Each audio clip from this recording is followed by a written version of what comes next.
Hello, ഇന്ന് നമ്മൾ വന്നിരിക്കുന്നത് ഇലക്ട്രോണിക് സിറ്റിയിലേക്കുള്ള ഫുഡ് ബേയിലേക്കാണ് കേട്ടോ. മീനങ്ങാടി ഇവർക്കൊരു ഔട്ട്ലെറ്റ് ഉണ്ട്. അവിടെ ഞാൻ ഫുഡൊക്കെ കഴിച്ചിട്ടുണ്ട്. നല്ല അടിപൊളി ഫുഡായിരുന്നു. ഇവിടെ വന്നിട്ട് നമ്മൾ ഓർഡർ ചെയ്തിരിക്കുന്ന പെരി പെരി അൽഫാം മന്തിയായിരുന്നു. നല്ല രസമുണ്ടായിരുന്നു. നല്ല സ്പൈസി ആയിട്ടുള്ള ഒരു ഡിഷായിരുന്നു. അത് കഴിഞ്ഞിട്ട് നമ്മൾ ആ ഫുഡൊക്കെ കഴിച്ച് കഴിഞ്ഞാൽ നല്ല വയറ് ഫുള്ളായതുകൊണ്ട് 10 മിനിറ്റ് നടക്കാമെന്ന് പറഞ്ഞിട്ട് ഞാനും വിഷ്ണു നടക്കാൻ വേണ്ടി പോയി. അങ്ങനെ കുറച്ച് നേരം നടന്ന് ഞങ്ങൾ എങ്ങോട്ടേക്കാണ് പോകുക എന്നൊക്കെ ഇങ്ങനെ പ്ലാൻ ചെയ്ത് ലാസ്റ്റ് ഞങ്ങൾ ഇലക്ട്രോണിക് സിറ്റിയിലൊരു മാളുണ്ട്, ആ മാളിലേക്ക് പോകാമെന്ന് പറഞ്ഞു. ഇതിപ്പോൾ നമ്മൾ നിൽക്കുന്നത് ഇവിടുത്തെ ഫുഡ് കോർട്ടിലാണ് കേട്ടോ. നല്ല ക്രൗഡഡ് ആയിരുന്നു ഞങ്ങൾ പോയ സമയത്ത്. സൺഡേ ആയിരുന്നു. നമുക്ക് ആക്ച്വലി ഇങ്ങോട്ടേക്ക് വരാനുള്ള പ്ലാനൊന്നും ഉണ്ടായിരുന്നില്ല കേട്ടോ. സഡനായിട്ട് ഞങ്ങളുടെ പ്ലാനായിരുന്നു ഇവിടേക്ക് വരാനുള്ളത്.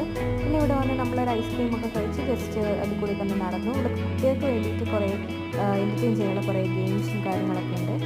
പിന്നെ അവിടുത്തെ മെയിൻ ഹൈലൈറ്റ് എന്ന് പറയുന്നത് ലുലു മാർട്ടാണ്. നമ്മൾ അവിടെ കയറി കുറച്ച് സാധനങ്ങളൊക്കെ വാങ്ങിച്ച് തിരിച്ച് നമ്മൾ ഇറങ്ങി നേരെ ഹോസ്പിറ്റലിലേക്ക് പോന്നു.